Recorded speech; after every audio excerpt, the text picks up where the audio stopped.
Well, thank you very much.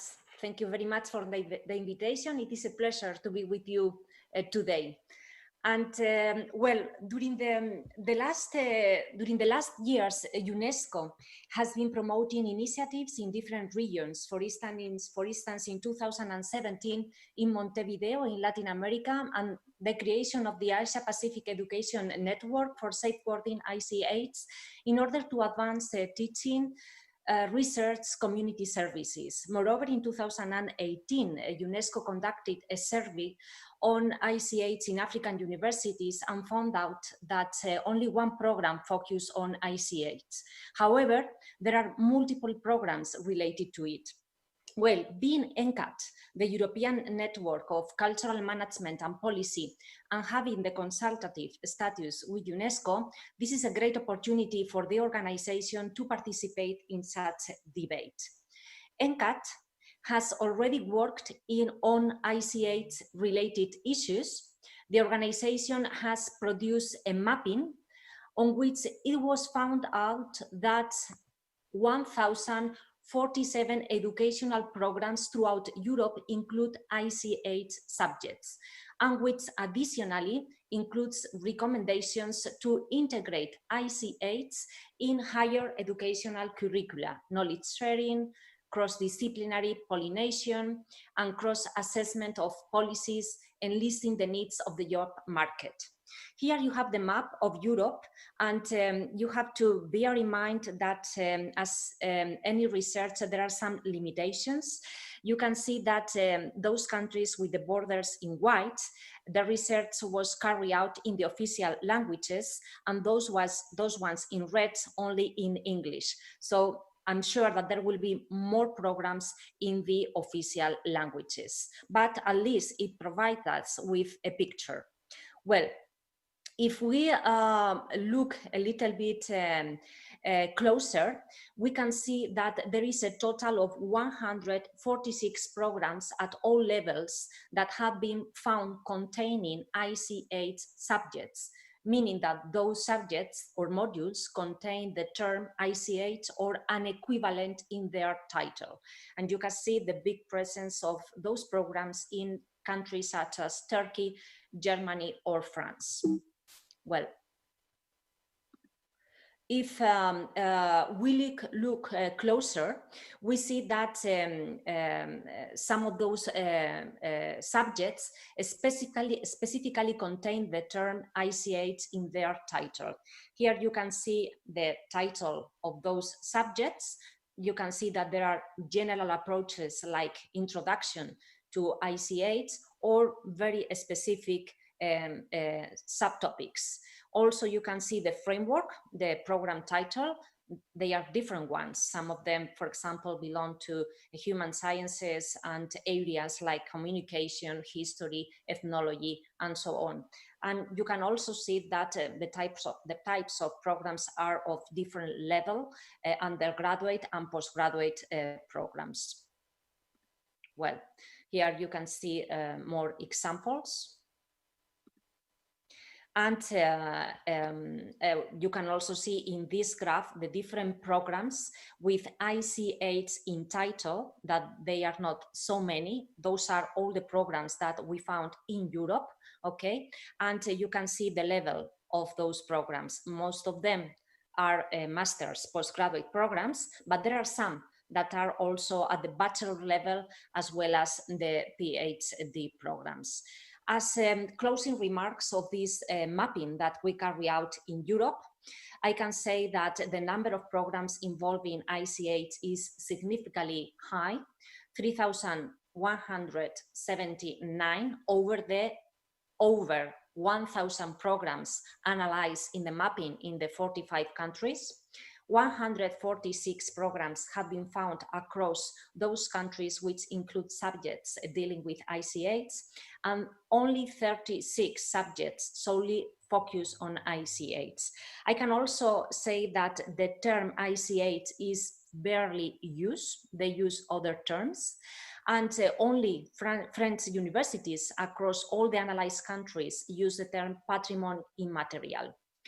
And there are only 4 programs containing the term ICH in their title, where I'm sure that, this brings opportunities for further discussion, but now I would like to focus on the topics of this presentation. In order to gather information for today, what we did is the 17th of July, we organized a talk with our members. We invited them to a talk like a focus group and try to gather information, real and fresh information, in order to answer the following questions that you can see on the screen. I will start with the first one.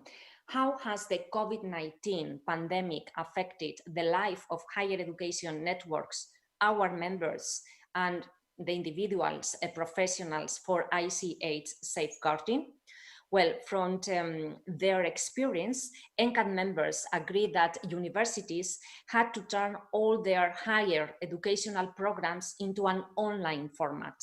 However, now higher educational institutions are preparing for a blended format, which would allow students to maintain engagement with each other easily than if full online programs were pursued. Also, one example of creative professionals joining forces during these times is that of designers who have started to create academies as an alternative to their usual tasks in order to share knowledge. However, another relevant issue raised during the discussion is the international contingency. If students only come from domestic circles, this may be problematic, since it may affect many universities where the international students' body is growing. Moreover, ICH studies research involves fieldwork, and this has been particularly problematic for students writing their thesis. In the same line, the field of culture involves participatory work, personal contact, and travel. Therefore, these issues will have to be rethought given the uncertain length of the COVID-19 circumstances.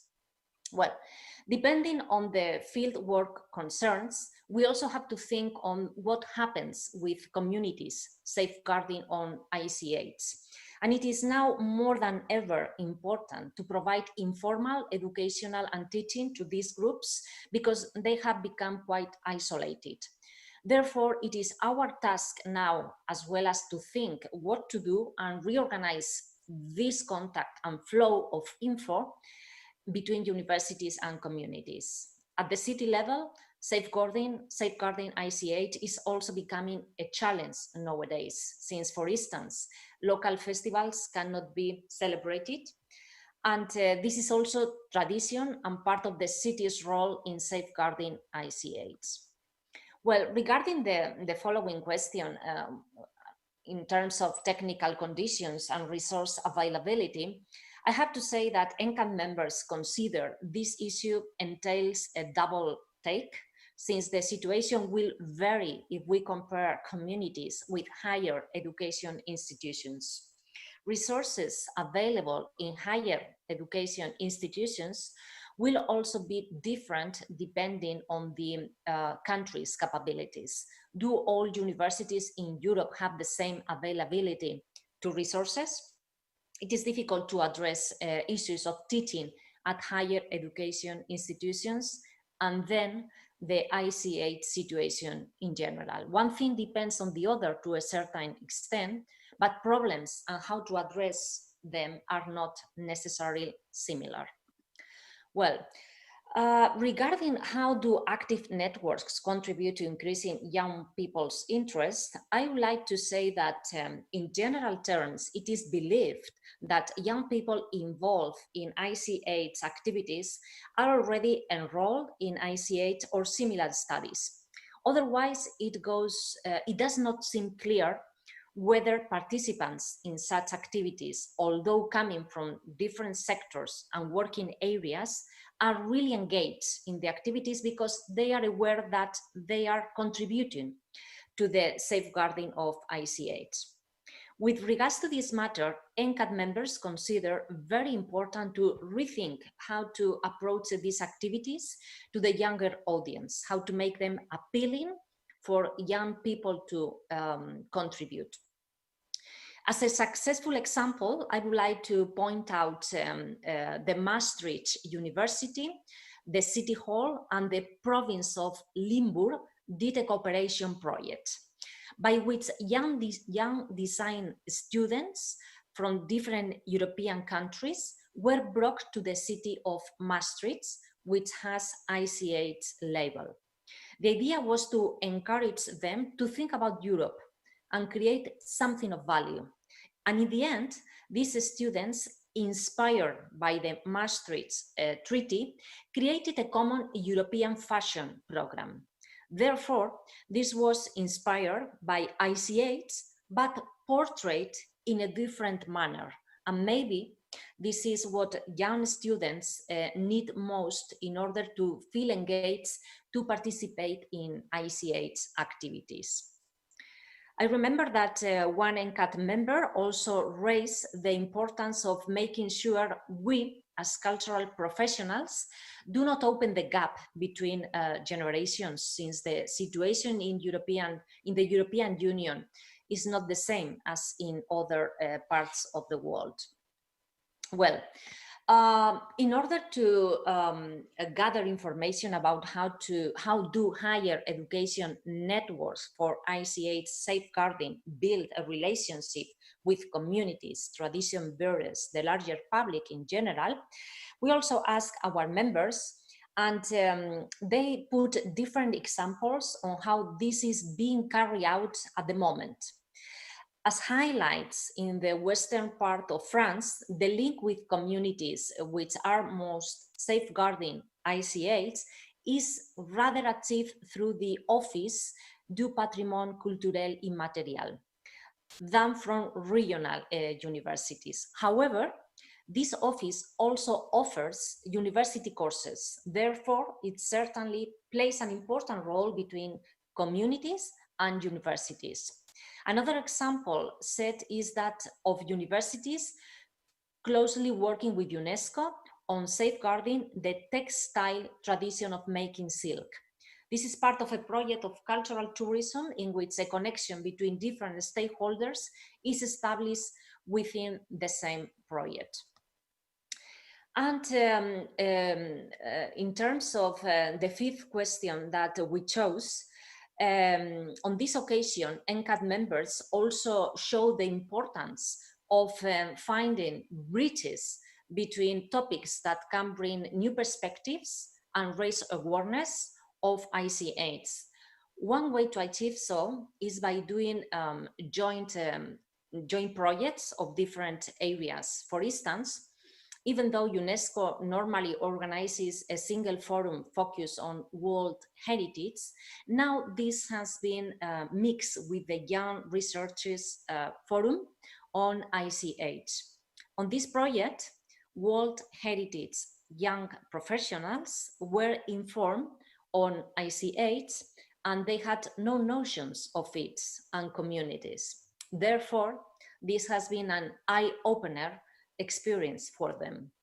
Younger generations are not learning at home certain knowledge that does not necessarily come naturally today, and therefore it is our task to raise their awareness of ICH and its importance, since lots of cultural creation, production, communication involves interdisciplinarity and transdisciplinarity knowledge. Therefore, the question is how to group ICH into different sections in order to make it accessible to the audience.